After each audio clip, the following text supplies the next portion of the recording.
God bless you, everyone. This is Pastor Franklin Williamson on our Holy Convocation out of our headquarters church, Elder Kevin Gayle. We were dealing with the topic on financial aid for higher education. So please take a moment to share, like, and to invite a friend. We will put the link in the chat. Just put in the chat there from Kevin, so you can pop the link if you want to ask questions on camera. You can just cut and paste that and send it to a friend, and they can get on and send their questions via the chat. Also, we are streaming live via YouTube, and we also will enable that full hour. Father, in the name of Jesus, we give you thanks. We thank you again, God, for this another Friday. Oh God, someone said TGIF, and God, they coined it, thank God I am forgiven. And God, we are so glad that Jesus Christ came and died, and because of his death, God, and we've accepted him as our Lord and Savior, we are forgiven. And God, we are seeking for the continuing outpouring of the Holy Ghost. We pray, Lord God, even as we have earmarked this time to educate our people. Bible declares, my people are destroyed because of ignorance. And here we are, God, trying to dispel such ignorance. Thank you for Elder Kevin Gayle, oh God, for the skill, the knowledge that you have placed in him. And Lord God, as he come to present, oh God, I pray that we find it beneficial and needful to us. God bless you. God bless you. At this time, Elder Gayle, I'm going to turn it over to you. You have a captive audience. You can greet them. I want to make sure I give you that time to do the greetings. God bless you, sir. God bless you. God bless you.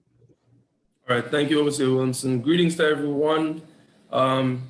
Blessings. Good afternoon. It has been I don't want to say a long week, but it has been a great week. It's been really a blessing, and especially these noonday webinars. I don't know about you, but I've been gleaning a lot of great information and been trying to share it with everyone. And so we tried this year to really think of topics that were pertinent, things that we knew would fill kind of a knowledge gap. And one of those things that I know definitely within my own assembly and within my own circle that people always have questions about, whether it's students, whether it's parents, it's financial aid in the process of paying for college. And so we're going to use this opportunity just to go through that. I did try to make sure that I got some of the students on. I told them last night, I know school's out, so I know that they're sleeping until God knows what time, but they did. I see some of them got up, they got on here. All right, I see some of the parents as well, and some folks are still coming on. All right, so we're gonna go grants, student loans, work-study grants, and also scholarships. All right, grants are money that's awarded to students who show financial need. Grants are not repaid. In almost every situation, if it's a grant, that is free money. So grants are something that we love to get because that's money that you're being given. A student loan is money that you borrow to help pay for college. You'll have to repay those loans after you're done with college. Work study is money you earn from a job at the college to help you pay for school expenses. This might include a job in the cafeteria or the library, etc. And just a note on that, work study jobs let you earn money while you are in school. This aid is not applied to tuition. So if you do see that you're getting a work study grant, that's not money that goes towards your tuition. That's money that you get if you get a work study job. Okay, so if you get a work study grant, or if your child tells you, oh, mom, I got work study grant, it doesn't mean that you're going to get that money. It means that the money is sitting there in the college for you. You get the job, and then that money pays your salary. So I had a work study job when I was in school, and my work study job pretty much paid for my haircuts and my trips back to Brooklyn. That was pretty much what the work study did, and sometimes food. All right. Finally, there's scholarships. It's money that you don't repay that is awarded by colleges or organizations to increase your chances of earning scholarships. Do well in school, get involved, and volunteer. We'll go into that later on. All right.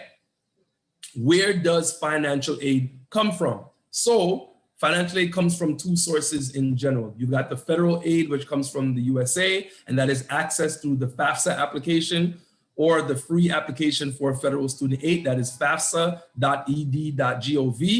okay? And then you get the other form of aid, which comes from New York State in our case, but wherever you live, it's your state aid. And so in our case, it's New York State, and you'll be getting TAP, which is the Tuition Assistance Program, and you access that at hesc.newyork.gov. All right, things to know. Now, the FAFSA, you will only access this FAFSA at fafsa.ed.gov.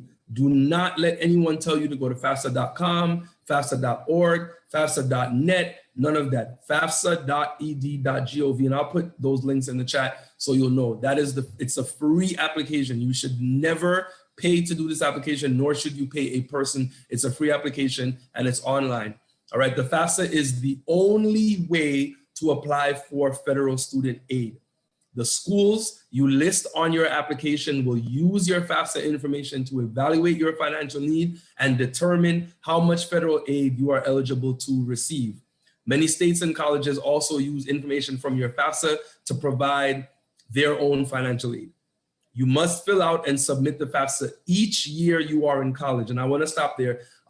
Many times the FAFSA is pretty daunting. I'm going to admit that. When it was the paper application, it was a lot. Now that it's electronic, it's still a lot. It's very invasive. It asks about all your financial information.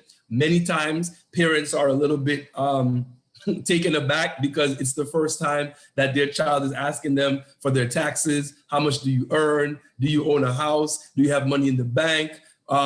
What year and month did you and dad get married or separated? What's the highest level of education you've had? It's very invasive, but it's invasive because it wants to get a full picture of your financial need.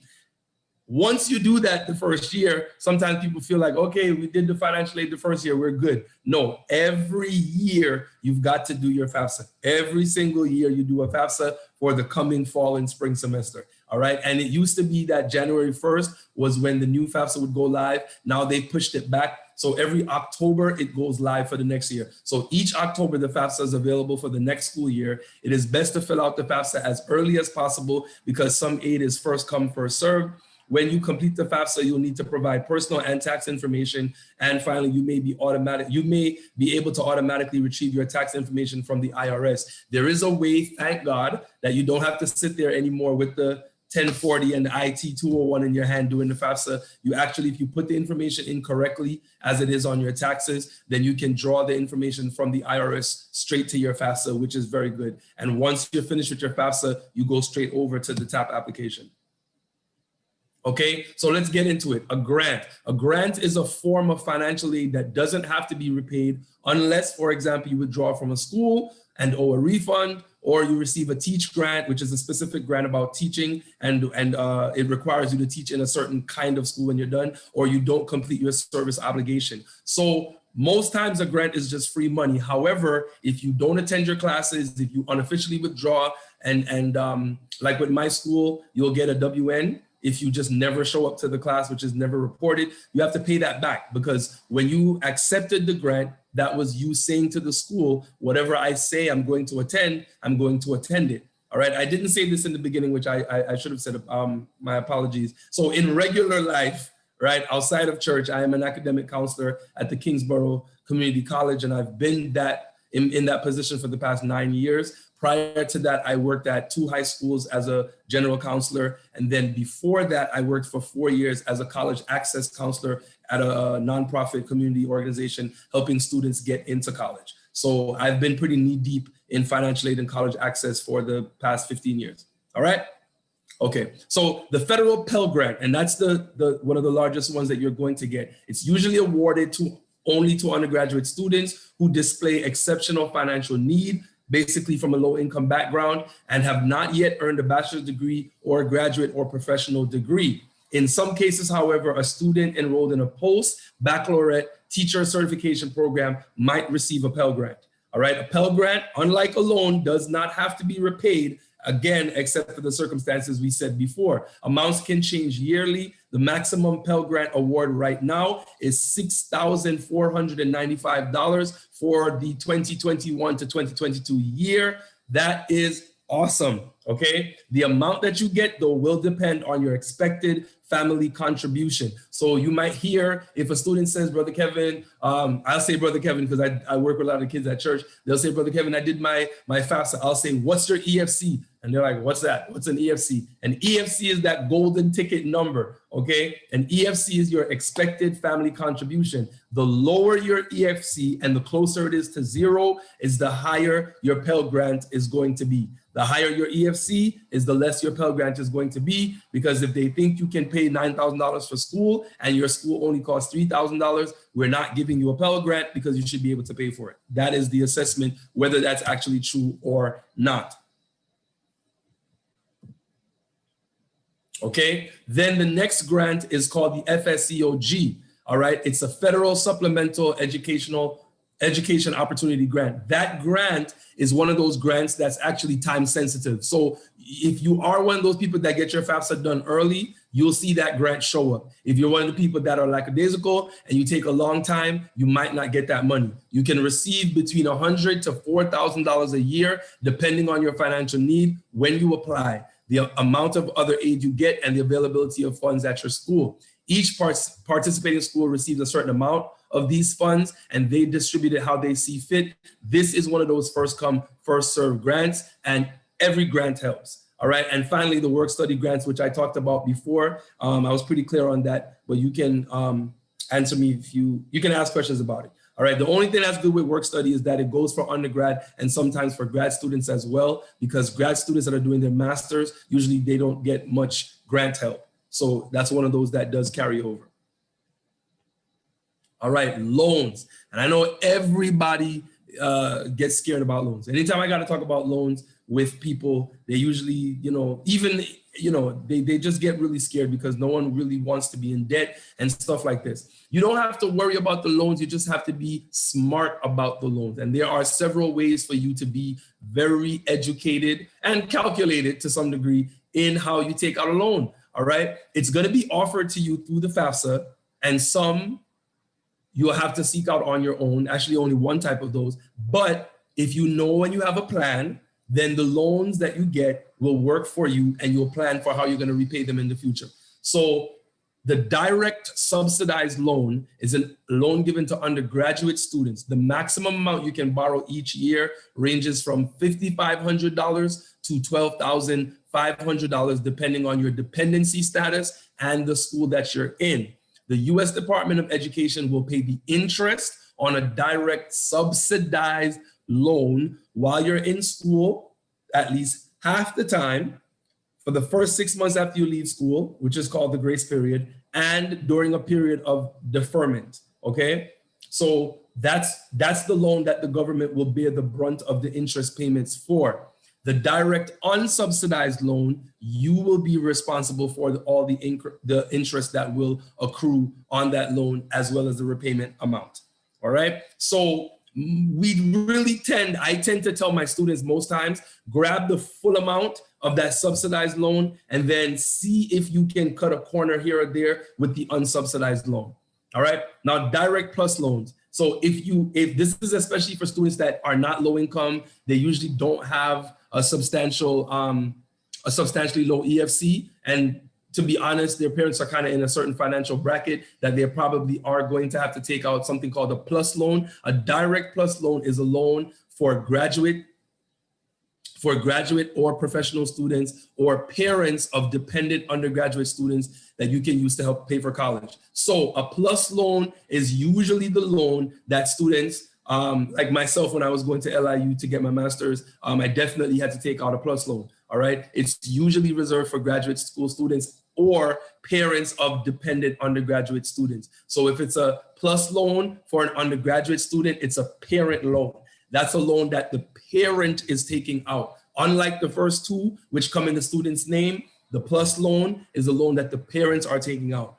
All right. That one, you're going to be subject to a credit check, and you might have a co-signer and things like that. It's very close to how a regular loan pretty much works. You can borrow, if you're in graduate school, you can borrow up to $20,500 each year, and the plus loans can be used for the remainder of your college costs as determined by your school.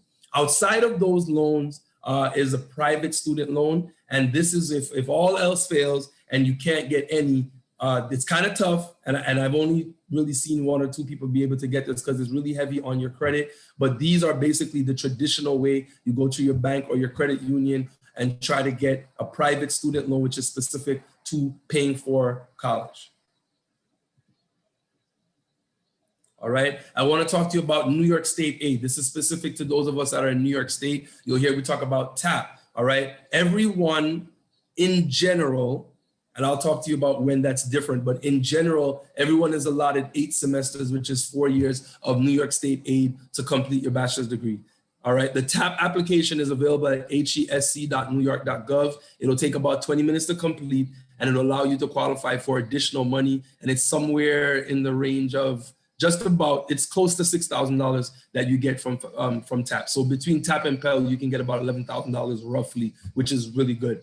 TAP application is linked to your FAFSA application. So most of the information is already filled out, which is why I said, once you get to the FAFSA, there's a link to your TAP. And when you get to your TAP, you should see that information populated from your FAFSA. What are the requirements? Number 1, you must have done the FAFSA. Number 2, you must be a New York State resident for at least 12 consecutive months before the first academic term, which means you must be a New York State resident before your school starts.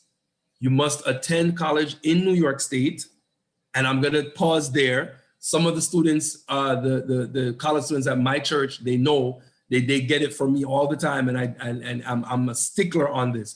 I know many times students, parents, children will tell their parents, oh, I want to go out of state. I want to go out of state. I want to go out of state. I am really bent on our students in New York State staying in the state of New York unless you are getting a seriously great opportunity out of state. New York State has some of the best colleges in the world. And I'm not just talking about the state, I mean from the city of New York, the CUNY and the SUNY system and the private schools here in New York are world-renowned schools. So when our students want to just leave New York, you're sometimes going out of state to get a lesser quality education or a comparable education, which means if I can go to a school in Pennsylvania that's on the same level of a school in New York and I'm going to leave TAP money here, that's ridiculous, all right? You want to get as much money as possible. Unless you're getting some serious financial help, it doesn't really make a lot of sense for you to leave your state because your state wants you to get the education here so that you can get a job here and pay taxes back into this state, okay? All right, so you must attend college in New York State to get TAP. You must have a New York school diploma or a GED. And if you did not attend high school here, which most times that's for students that either come from, it's usually students that come from another, out of another country. Usually it's another country, or but outside of New York, you will take a test which is called Ability to Benefit, ATB Simple Test, to qualify for that aid. Okay, depending on the academic year, your TAP award can be up to $5,665. So I said to you, it's close to $6,000. And because it's a grant, doesn't have to be paid back. All right, the only thing with TAP I just want to put in there, TAP is a little bit more discriminatory than Pell. So Pell, pretty much if you're taking your classes, Pell will just pay. TAP has a little bit more, it's more stringent. TAP wants to make sure that you're full-time, you're earning your 12 credits. And if you're not, then you have to apply for a specific part-time TAP. TAP also wants to know what is your major. Pell doesn't necessarily ask that, but TAP wants to know. Because if you're changing majors all the time, or if you have classes that are not in your major, TAP is not paying. So you might hear, a student, or you might lose your TAP and say, oh my God, why am I not getting TAP? If you are a nursing major and you're taking all art classes, TAP is not paying for that because TAP does not see how the major you declared, the requirements are being fulfilled. So therefore, they're not going to be paying for that. All right. And TAP is available for students attending SUNY, CUNYs, and independent, not-for-profit independent degree granting colleges, which are basically private schools, on a part-time basis. If you want that part-time TAP, again, like I said, you have to apply for it, and there's some also regulations with that as well.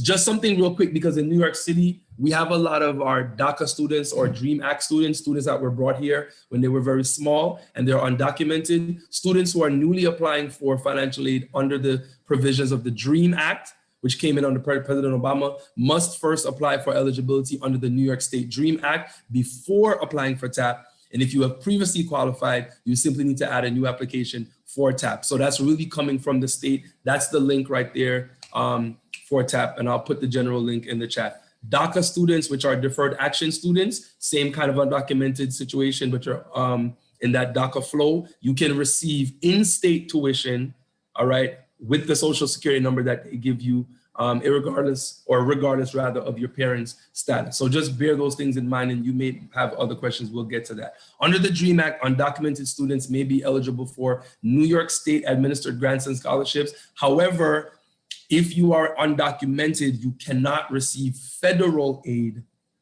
All right. So unless you're a permanent resident or a citizen, you can't receive federal aid, but there is some help for those of you in state.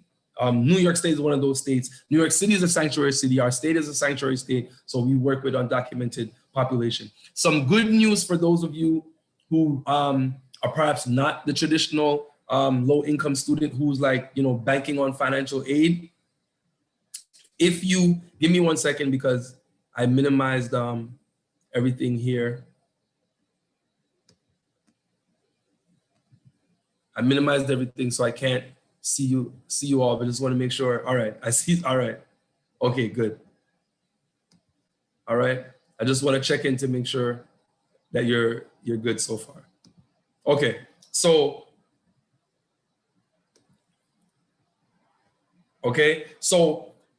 our governor a few years ago worked on and got the Excelsior Scholarship approved, which is awesome. It is really good news because financial aid sometimes it can have a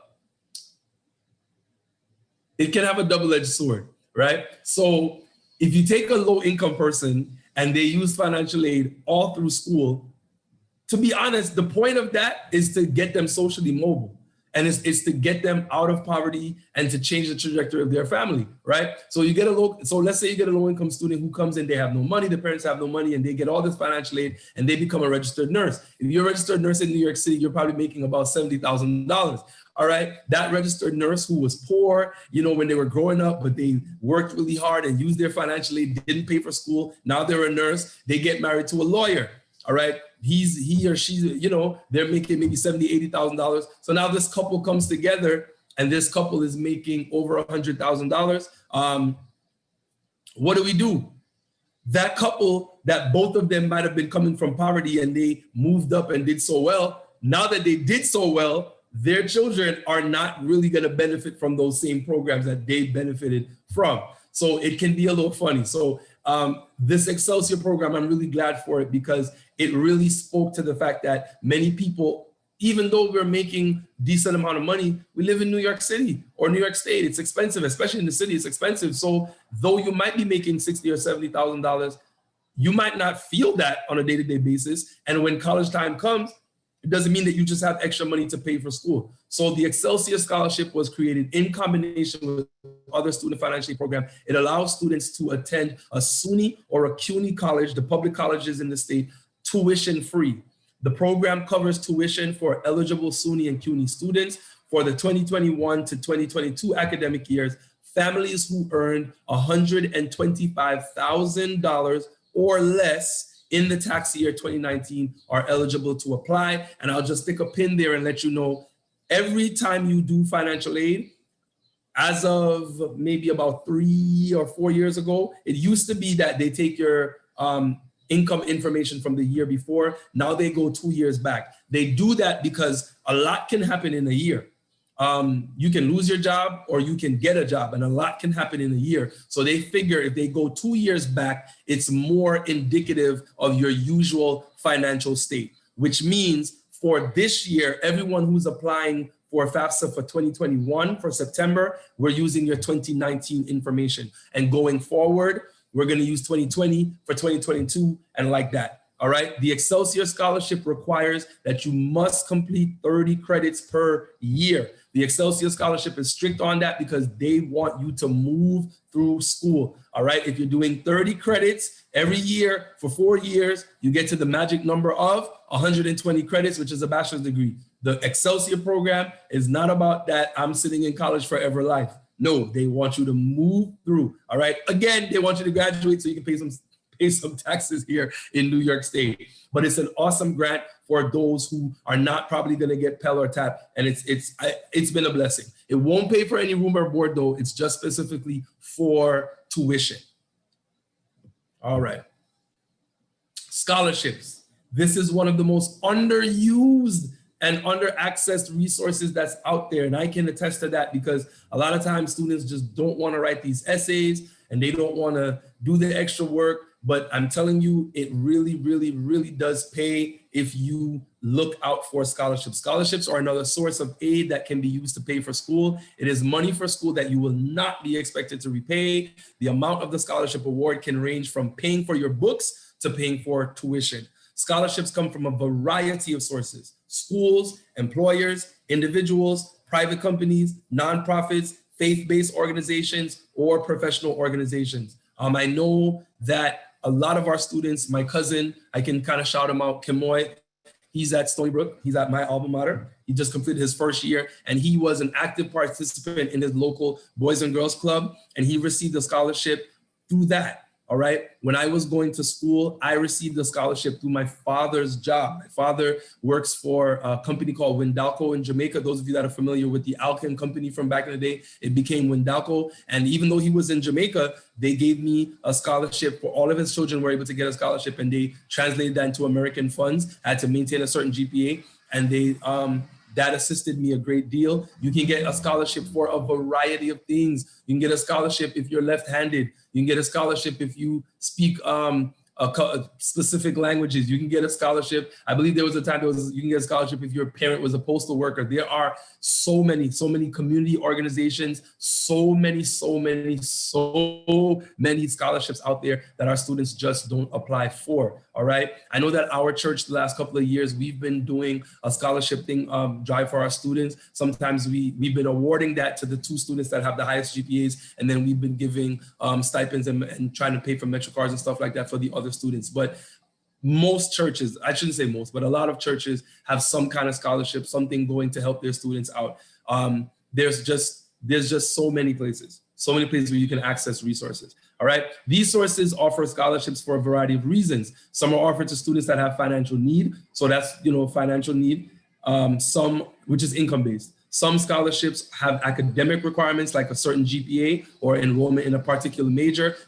Those are the merit-based ones. And that particular major one is interesting. Like if you are a female student and you're interested in engineering, you're going to probably find a lot of scholarships. If you are a Black male or Latino male and you want to be a teacher, you're going to find a lot of scholarships. And there's specific programs to help you. Like in New York City and within CUNY, there's a New York City Men's Teach program. I've got 2 students within my church that want to be teachers. And I'm like, yes, please. You want to pay for your master's degree. All right. There's so many things you can get. I think I saw Sister Viv on here, and she was one of the New York, she was a part of the Fellows program, where if your GPA is a certain level, I believe it's over a 3.0 or maybe higher than that, but you apply for the Fellows program and they pay for your master's degree so that you can become a teacher. So there are just so many resources that are there. If you go to CUNY and you go to the Honors College, if your high school GPA is a certain level and you apply to the Honors College within CUNY,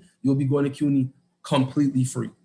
All right, so there's so many ways to pay for school. There are athletic, which I know a lot of you know about the athletic scholarships, music and art scholarships. There are scholarships for minorities and first-generation students, and some for students with certain community affiliations or religious affiliations. And I've left fastweb.com. It is a tried and true scholarship profile website. You get on it, you put your profile in, and then they start flooding your email with scholarships every single day that you are eligible on based on what you put in for the profile. Lastly, I just wanted to talk about New York State specific aid programs. I told you that I work for Kingsborough Community College, which is, we call it the CUNY College by the Sea because we are located on the beach jutting out into Jamaica Bay. All right. And I am a college discovery counselor there. And that program is in tandem with the SEEK program, which is the Search for Education, Elevation, and Knowledge program. We work together. We've been around for about 57 years within the CUNY system. And our program is income and academic based. We look at your income as well as your academics coming in. We usually take students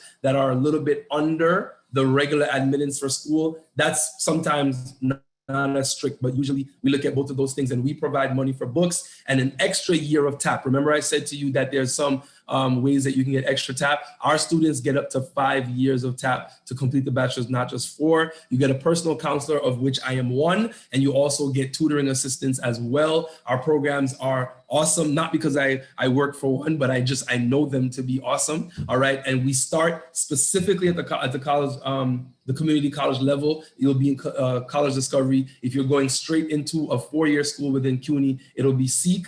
If you are eligible on the CUNY application, you click the box, and this is especially for those of you that have not yet applied to college. On the CUNY application, it'll ask you if you want to be considered for CD or SEEK. Always click yes to that box, and then you'll be contacted. There's also the ASAP program, which is at all the community colleges specifically, and this provides money for books. It also takes care of tuition gap. So just in case you don't maybe get the full award for financial aid, you have a little bit of gap, ASAP comes in and helps you with the gap. They give a Metro card every semester. They also pay for counseling and tutoring aid. My program and the ASAP program kind of runs together. However, the benefit of my program outweighs ASAP a little bit in terms of ASAP only helps you at the community college level. Our program is going to go on all the way through, even to the graduate level. We even help you get a master's. This is one of the only programs I know that if you start either in college discovery or SEEK or EOP or HOP, which I'll get into, if you do your master's degree at a SUNY school, you'll actually either get some help for tuition or maybe cover it, and that usually doesn't happen. All right, I can answer more questions about that. All right, if you go to a SUNY school, which is one of the state schools, so that's a Stony Brook, Albany, Buffalo, Binghamton, Oswego, Plattsburgh, one of those, then you can possibly qualify for the EOP program, which is the Educational Opportunity Program. Same benefits like the College Discovery and SEEK program, except the funds are actually more because it costs more. Same thing at the private schools. It's called the Higher Educational Opportunity Program. Different name, basically the same program, and the funds are higher because private school is more expensive. All right. Okay, so that is it in terms of me giving information. You can surely, definitely ask your questions. I'm gonna look in the chat now. All right, thank you, Overseer Williamson, for sharing the state information. I'm also gonna put in the chat the link to put the FAFSA one in. Yeah, put the FAFSA one in there. I didn't want to, and then the rest.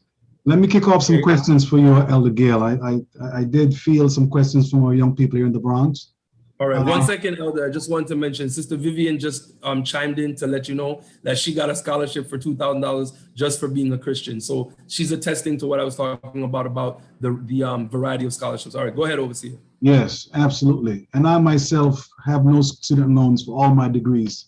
As you said, scholarships, as you said, you write that essay and seek for help, right? You don't have to write it by yourself. So as you said, left-handed, if you have an affinity for pets, folks from the Bronx Zoo gave someone a scholarship just because they like animals. So yes, there's scholarships out there that we can glean to.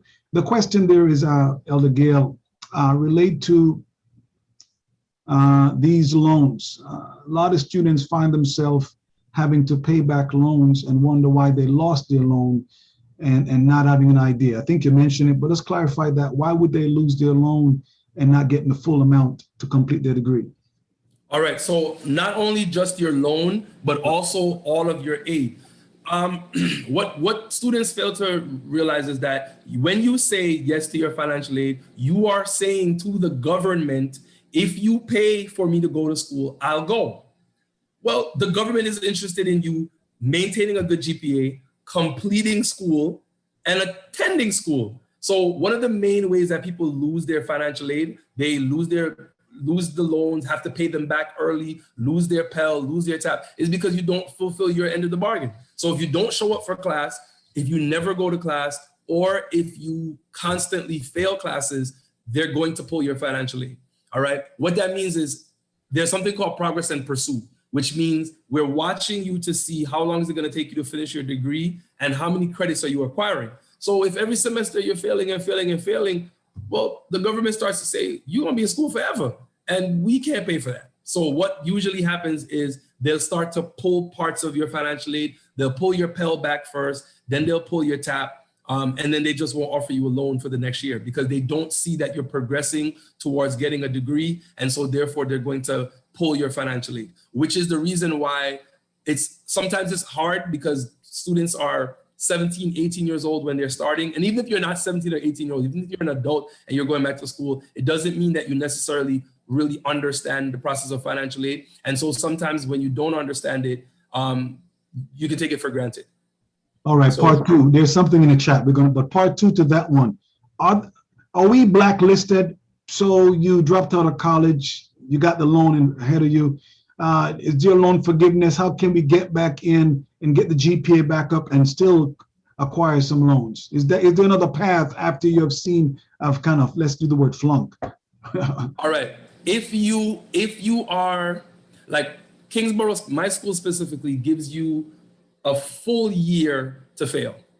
Meaning if it's your first semester, they're gonna figure, all right, it's your first semester, you are adjusting. You're below a 2.0. A 2.0 is a C, all right? A 2.0 is a C, that's passing in school. You gotta, matter of fact, to be very honest, a D is passing, which is one of the problems that people run into. You get a D and you're like, yeah, I passed, but it's destroying your GPA. All right, it's destroying your GPA. You don't get paid, but you don't get paid for a D, do you? They pay you for a D?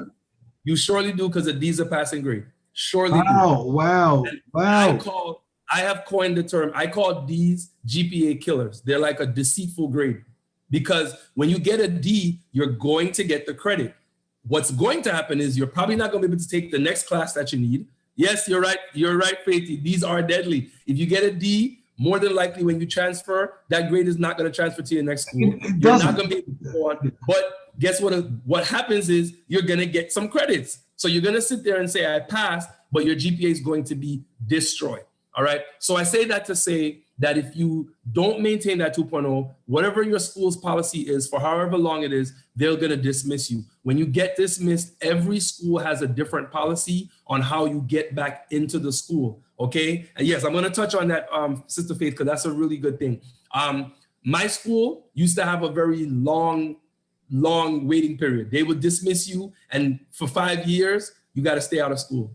However, CUNY is currently under enrolled. And so anytime the schools need you back in school, sometimes they change the policy. So especially with coronavirus hitting and everything like that, they've been a lot more lenient. If you really came to school and you were distressed, if you lost a parent, you lost a grandparent, there was a medical issue, if you can really prove that there really was a substantial issue as to why you performed the way you performed, you will always do what's called an appeal. You can always do an appeal, always. And if you do it every year, every semester, do your appeal. Sometimes your counselor, like myself, I write a lot of support letters, and I really milk the hearts and try to get the committee to let the student back in. But you got to show that you're doing what you have to do. So you'll let them know that, you plan to attend tutoring and all of this kind of stuff. So you can get back into school. Once you get back into school, however, just to answer the question, it doesn't necessarily mean that the financial aid is going to be restored at the same time.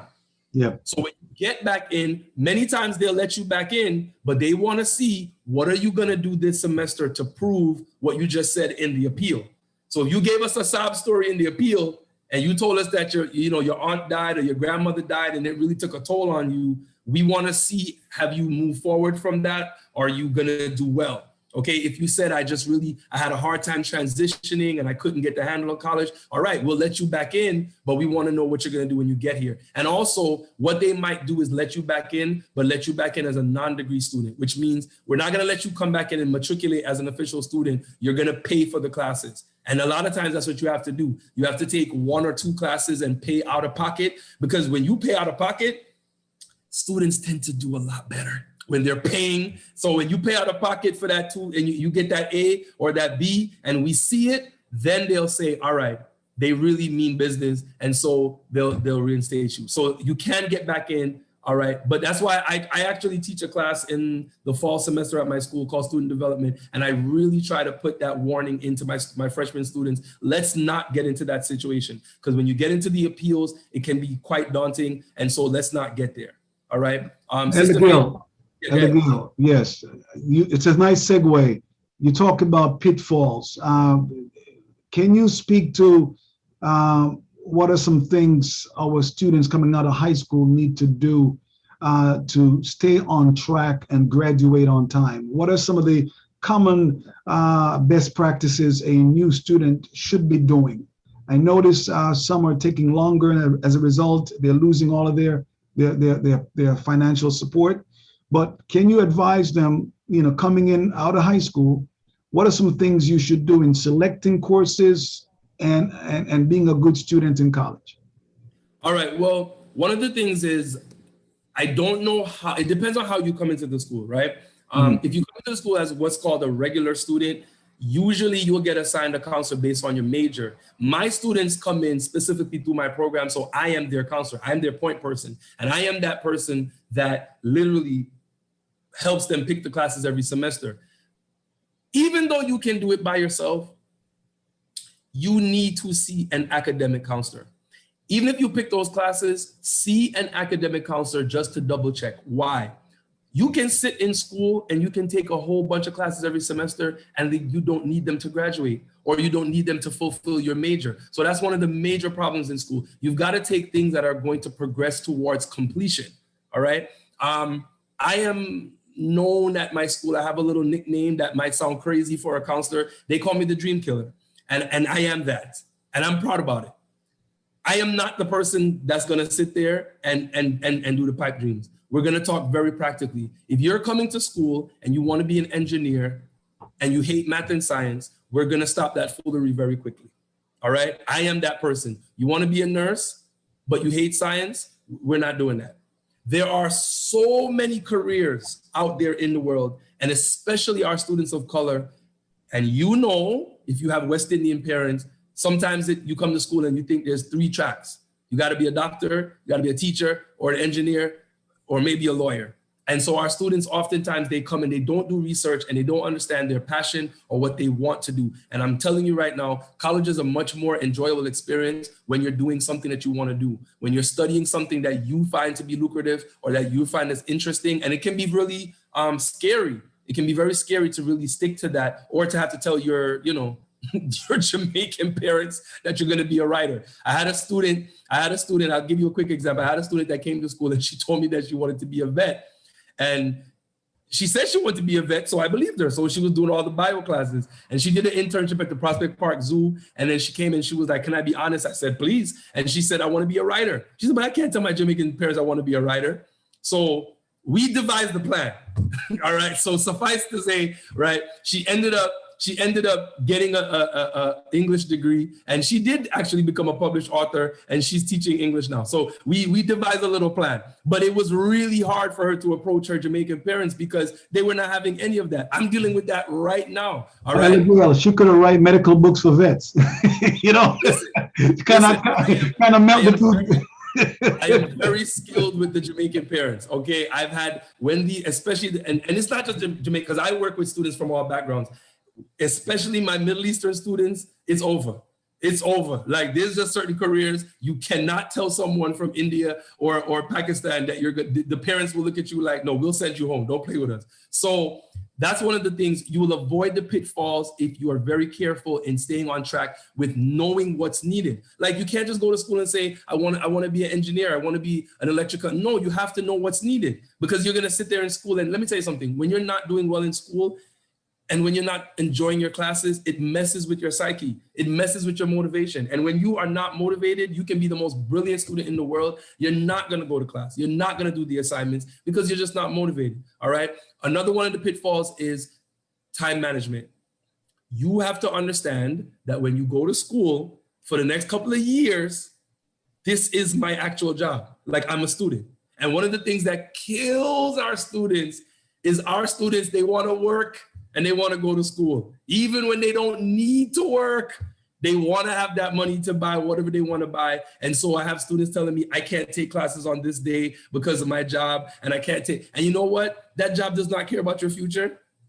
Okay? That little retail job that you're doing is not where you want to be for the rest of your life. And so therefore you have to think about your future.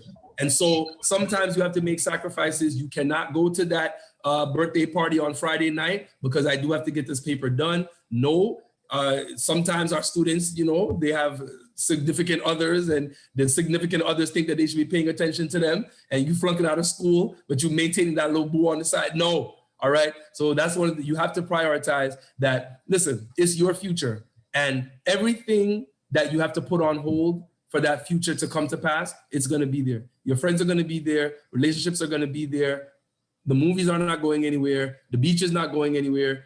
The attractions and the sites are not going anywhere. So anything that you have to put on hold just for a little bit to get your education done, you got to make those sacrifices. All right. So definitely speak to a counselor, speak to people that are in the field that you want to go into so you can get the realistic view of the field. And yeah, time management is huge, huge, huge, huge thing. All right. The lines are open. So if you want to unmute yourself, you can ask a question directly to Gayle. All right, we got 8 minutes. I want you to maximize. So don't delay and ask a question. If you want to put it in the text chat, it's fine. I'll read it for you. Go ahead, Carly. Hello? Yes. Yeah. Is the Excelsior loan or financial aid that he's talking about, the Excelsior one that the government just came out with, is it affect the regular financial aid? Can you get both? Or if you get one, you can't get the other? No, so the Excelsior is in addition to, right? Okay. It's in addition to, but when the FAFSA goes into your school and they offer you the aid, they're gonna offer like the most pertinent thing. So if I go to school and I have an EFC of 0 and I'm getting full TAP and I'm getting full Pell, why would I be getting Excelsior money, right? So they're not just gonna, because if I'm getting full TAP and Pell, my tuition is paid, everything is paid. The Excelsior is specific to pay for your tuition. So to be honest, you see most of the people that will use the word Excelsior are the students that their parents are, call it middle class to upper middle class. Those are the real primary beneficiaries of that Excelsior because they're the ones that they're not gonna get Pell, they're not gonna get TAP, so they definitely need that extra. Okay, thanks. Okay. All right. Anyone else? Also, Gayle, NYU has full ride for medical doctors, free, NYU. And just put another spiel again on why you should do New York schools. I mean, you really was emphasizing, not going out of state. I mean, help some parents because some parents would like the child to commute, but they're seeing that we'd like to go and stay away, go be on the dorms, experience college life. Talk about the value. If my dad was on, he would actually echo what you're saying. Utilize all of the opportunities here in New York State. All right. Yeah.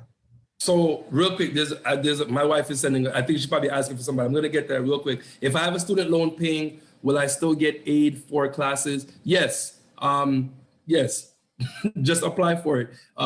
I am paying back student loans, and I don't know why I did this to myself, but I am back in school. I'm getting a second master's, and I'm definitely getting my student aid, even though I'm paying back my loans. So you can apply. Yes. All right. Now, I am a proud SUNY graduate. If you know me, you know I sing the praises of SUNY. And all these kids that graduate from my program at Kingsborough, I get them out the city. You do your first 2 years here, get out of the city. You don't have, when you hear going away, all the students and the parents talk about is Florida, Connecticut, New Jersey. That is not going away. Do you know how large the state of New York is? It takes 9 hours to get to Buffalo. It takes 5.5 hours to get to Plattsburgh, 6 to get to Oswego, and it was an hour and a half for me to go to Stony Brook.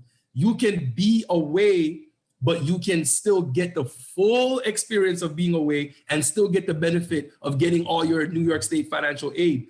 And it's, as I said before, these schools are comparable or even better than the schools you're going out of state for. We do not need you to go to Miami for palm trees and beaches. You can go on summer break and then come back home. Go to Jamaica for palm trees. Listen, go to Coney Island. We got a beach right here. Okay. I say that because oftentimes it's just like when students hear a private school name, they think because it's private, it's better than public. No, you have to look at every school individually. All right. I went to a public school and I went to a private school. When I went to the private school, I was confused because even the infrastructure of the private school paled in comparison to, listen, my school was banging. They were always constructing a new building. I went to LIU and I was walking through broken down hallways like, what is going on? I'm paying $20-something thousand a year. Hey, don't call them names, man. Kevin, don't call them names, man. I'm going to call those names. No, listen, I'm very proud. They gave me I know. I'm very proud, right? But I just needed the hallway to look a little pretty, all right? But I'm just saying that to say, don't get caught up in the name. Don't get caught up in the name. You need to do specific research on the school. And I have recently become one of those people that I've encouraged the parents to do a 2-and-2 plan. I really do think it works for a lot of students. You do 2 years at a CUNY, stay on track, and then pick the SUNY you want to go, and that's really it's a good look for you because you get the 2 years home, you get acclimated to college, and so by the time you go off in your junior year, you're really good at reading a syllabus, understanding how to pay for books, going to classes, and you do really well. All right. All right. Thank you. There's something from Sister Viv. Yes, go ahead. Can you read that out? It says, she's just echoing what Viv is saying. She has what are the best financial aid options for someone older and working who would like to go to college? All right. Listen, even though I give you the example of, let's say, a traditional 17 or 18-year-old, everyone can get financial aid. Doesn't matter how old you are. If you are working, however, like I just said to Sister Carlene, you might benefit from the Excelsior depending on your situation. If you're older, you will probably benefit from TAP based on your income and also Pell. Because even though you're working, it doesn't mean that you're working a lot. And if you are working a lot, you should be prepared to probably deal with a Stafford loan, which is one of the unsub or the subsidized loan. Just make sure that you take what you need. So if you're able to, let's say, put like $800 or $1,000 aside to actually pay for your tuition, don't take the full loan. Just take what you need. And that's the last thing I'll say on loans. Just take what you need.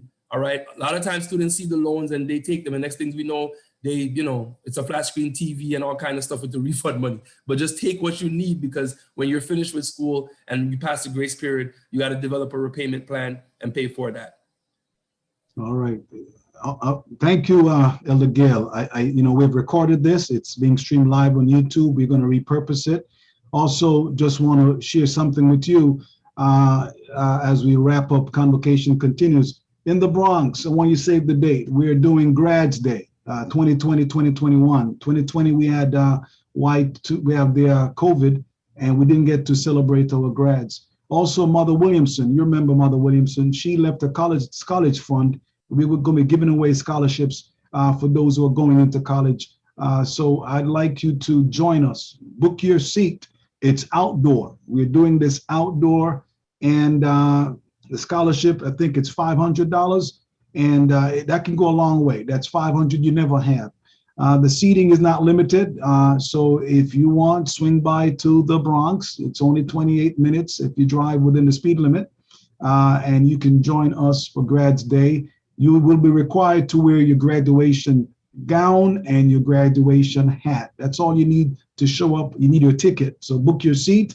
And you can invite up to 4 of your friends. This is one way of the Bronx showing the community we are now opening our sanctuary, and we want to create a bang. When I say bang, meaning to get the community out so we can get the gospel. So I want to thank you, Elder Gayle, for taking the time out to really answer these questions and to demonstrate to our youths the importance of higher education. Paul, one of the greatest writers of the Bible, was one of the highly educated, and because of such, most of the Bibles written by him. So I thank you. Please join us again at 6 o'clock. All the workers at 6 o'clock will be dealing with how to effectively run our ministry, effectively.